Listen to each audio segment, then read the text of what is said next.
Eu te amo, ó Senhor, força minha. O Senhor é minha rocha, a minha cidadela, o meu libertador, o meu Deus, o meu rochedo, em que me refugio. O meu escudo, a força da minha salvação, o meu baluarte. Invoco o Senhor, digno de ser louvado, e serei salvo dos meus inimigos. Bem, meus irmãos, até aqui, esse salmo é um salmo de Davi, é um salmo muito bonito, como todos os outros, né? Este é inspirador, pois fala de vitórias do povo de Deus. E ele começa então descrevendo alguns atributos de Deus, como nós vemos aqui. Mas quero me referir especialmente ao verso 3. Invoco o Senhor digno de ser louvado, e serei salvo dos meus inimigos. Sim, o Salmo vai falar de inimigos, inimigos humanos, de nações, o que pode ser inimigo do homem. Pessoas, adversários, políticos, pessoas de má fé, de má índole, pessoas que desejam o mal. Isso aí pode ser considerado inimigo do homem? Pode ser considerado. E o Senhor, como diz aqui o Salmo, ele diz: serei salvo dos meus inimigos. Isso sim pode ser considerado inimigo, mas há o inimigo das nossas almas também, que é o Satanás e seus anjos caídos. O apóstolo João, ele diz que aquele que é nascido de Deus, o maligno não toca. Então, ele é salvo também. Aquele que invoca o Senhor, que confia em Deus, como diz o verso 1 e o verso 2, ele é salvo também do maligno. Mas eu quero me referir a um terceiro tipo de inimigo, que seria o nosso pecado. Quando eu digo nosso, eu não quero dizer de propriedade nossa, mas aquele pecado específico que atrai a pessoa, que atrai o ser humano. E isso pode variar de casa em casa. Tem pessoas que não conseguem controlar a língua. Tem pessoas que são negligentes nos cultos. Tem pessoas que distorcem a palavra de Deus. Tem pessoas que caem nos mais diversos pecados. Desde os pecados mais simples, como... desde os pecados mais simples até os pecados mais graves. Se este tipo de ação, de pecado, tem exercido influência mais forte do que Deus na vida da pessoa, há necessidade aqui de um livramento, há necessidade de uma salvação. Porque isso quer dizer que este pecado ainda está aprisionando essa pessoa. Essa pessoa ainda não é livre para cultuar. Existe alguma coisa que a permite ir cultuar ou a impede de ir cultuar. Ela não é livre para ir cultuar a Deus em todo o dia do Senhor. Se ela tem dificuldade com a sua língua, e ela se pega muitas vezes falando mal de terceiros, ela ainda está escravizada por isso. Porque este pecado, às vezes, permite que ela fale palavras doces e boas e agradáveis, como a Bíblia diz, uma palavra temperada com sal. Mas às vezes exige dela que ela fale perversamente.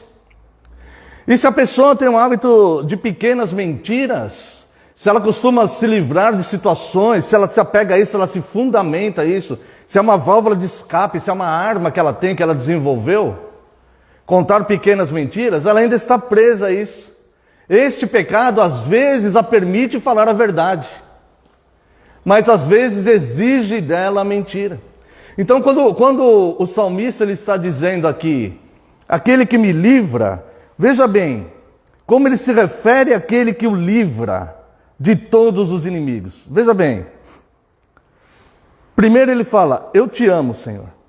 Essa aqui é a resposta do cristão, é a gratidão que nos leva a amar a Deus. Ou seja, ele não está obrigado a servir a Deus. Ele faz essas coisas porque ele ama a Deus.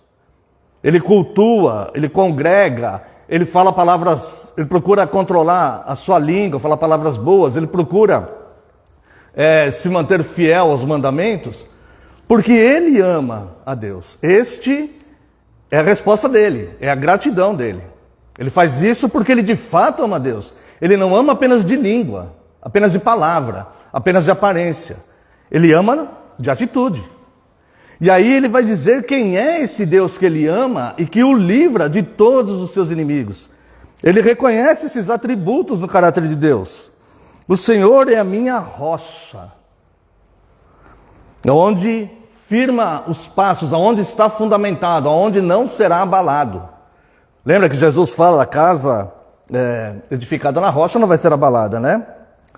A minha cidadela, a cidadela é uma proteção. As cidades, antigamente, elas tinham muros, guaritas, enfim, uma série de torres, uma série de esquemas ali de proteção, porque as invasões eram a cavalos, a pé, né? Então eles tinham essas proteções. Minha cidadela, o meu libertador. Ninguém se engane que ninguém será liberto sozinho. Quando eu quiser, tem pessoas que procrastinam, e elas dizem, não, mais tarde eu vou servir a Deus, quando eu resolver tudo, quando eu me formar na faculdade, depois que eu casar, depois que eu for promovido na empresa, depois que eu criar os meus filhos, depois que eu tiver a minha casa própria, quando eu tiver condição, quando a minha situação estiver resolvida em determinada área, aí eu vou servir a Deus. Tem pessoas que pensam assim. E na verdade o que ele está dizendo aqui é, Deus é o meu libertador. Ele me liberta desses enganos, onde a minha mente o meu coração está enganando a minha mente, onde eu estou enganando a mim mesmo com esses pensamentos. O tempo oportuno é hoje. A palavra de Deus, que é aquela que nós seguimos, ele diz, o tempo oportuno é hoje, é agora. Se hoje estiver ouvindo a voz de Deus, não endureçais o vosso coração. É isso que fala. O tempo oportuno é agora. O evangelho simplesmente é aceitação ou rejeição. É só isso. Não existe um meio termo. Não existe quando eu tiver num tempo melhor eu vou aceitar. Não, você está rejeitando. Se você está pensando assim, você está rejeitando. Só tem aceitação ou rejeição. Cristo, no Apocalipse, quando manda escrever as 7 cartas, ele diz, quem dera fosse quente ou frio. Morno, sinceramente, o quente, ótimo, ele está servindo a Deus. O frio está lá, é a seara, é o campo, que o quente vai trabalhar e vai semear e vai evangelizar. O morno é aquele que vai se perder, porque ele acha que a qualquer momento que ele quiser, ele vai se tornar quente. O morno, ele pode se tornar frio a qualquer momento. Na verdade, ele está mais para frio do que para quente, né? Então, é melhor tomar uma bebida gelada do que uma morna, muitas vezes, né? Ou você toma quente ou você toma gelado, né? E o morno pode causar até o que Cristo fala, né? Por ser morno, vou vomitar-te. Então, esse é o libertador. O meu Deus. Isso aqui já seria suficiente. Seria suficiente para essa entrega total. O simples fato de ser Deus. Mesmo que não fosse a rocha, a cidadela, o libertador. Mas ele continuou, o meu rochedo. E aí ele diz, em quem me refugio? Como eu consigo chegar ao ponto de fato, Deus me livrar de todos os meus inimigos, inclusive o pecado? É porque eu me refugio lá. Eu me escondo no esconderijo do Altíssimo. Eu busco em Deus as saídas da minha vida. Eu me fundamento em Deus. Não no que os homens acham, no que os homens pensam, não nas diversas crenças, não nas minhas obras, não na minha suposta boa vontade. Não, me fundamento em Deus. E é a palavra dele que vai me guiar.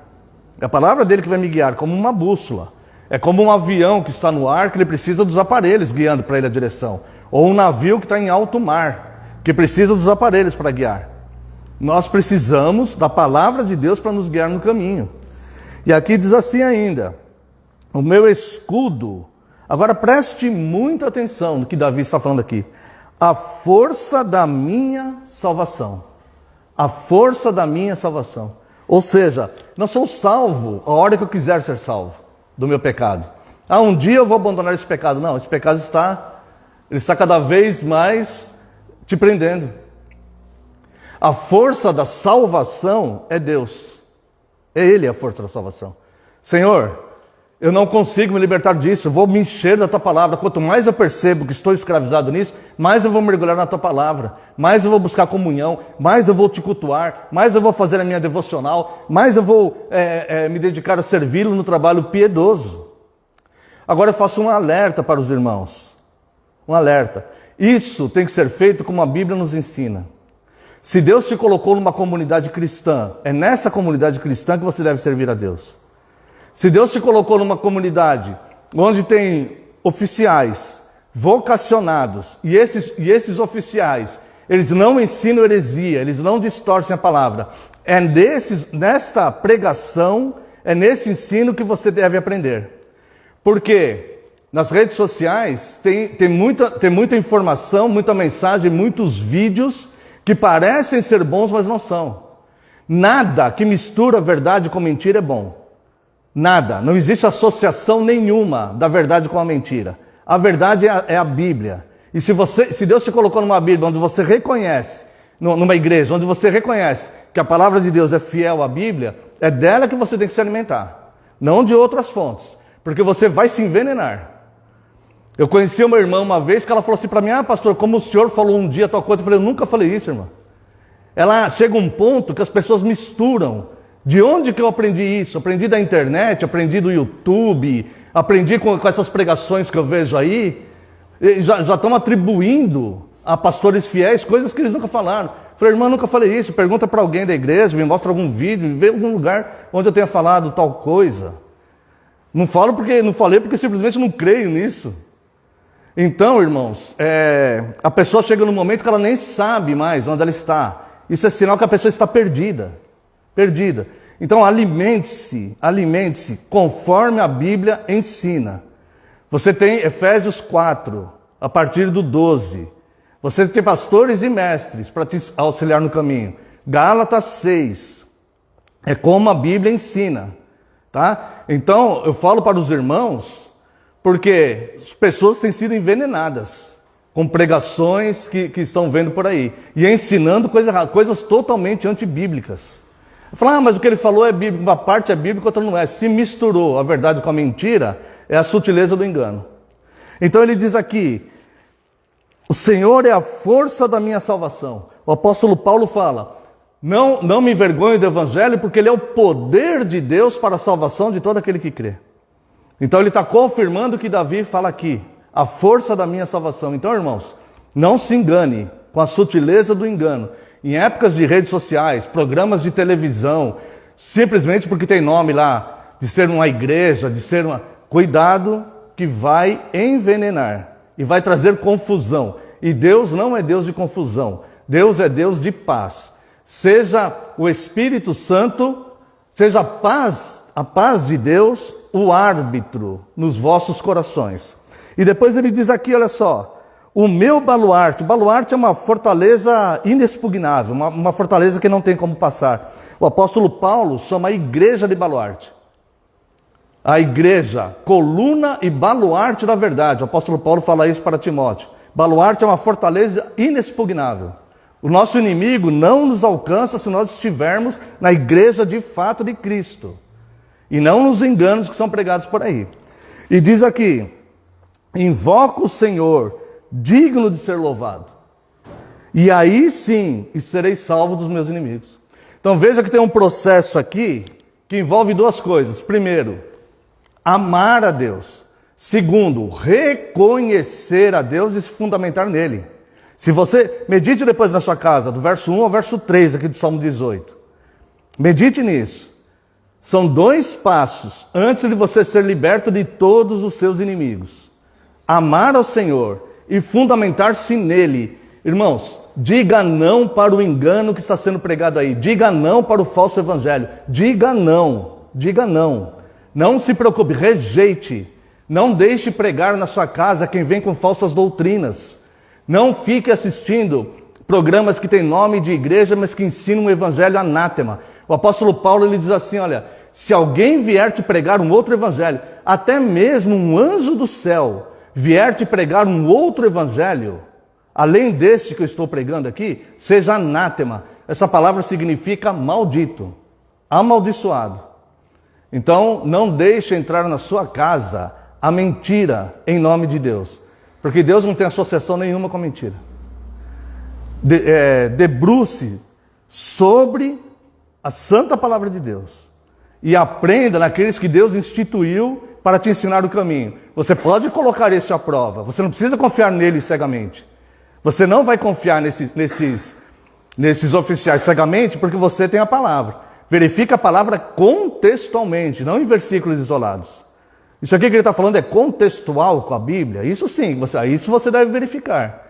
E aí, enquanto essa pessoa estiver ensinando o verdadeiro evangelho, ou esses líderes, então você está numa igreja segura.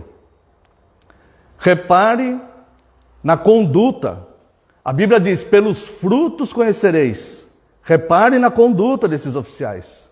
Repare na ética. Repare na postura. Repare no que eles fazem, não só no que falam. Os fariseus falavam uma coisa e faziam outra. Então, é um conjunto de coisas que a igreja, para ser saudável, e não falo só de líderes, falo de irmãos. Irmãos que se aproximam, irmãos que começam a congregar junto, que muitas vezes parecem ter um conhecimento, ter uma sabedoria. Tenha discernimento espiritual para identificar o perigo, identificar o certo do errado, a sensibilidade de perceber a sutileza do engano. E não deixe que nada nem ninguém te enrede, porque o seu Deus é esses atributos que diz aqui, do verso 1 ao verso 2. E este Deus é esse que vai te libertar de todos os teus inimigos. Essa palavra é fiel e digna de toda aceitação, sabe por quê? Porque não é a minha opinião, nem eu que imaginei isso. Isso aqui simplesmente está escrito aqui. Medite nisso, do verso 1 ao verso 3.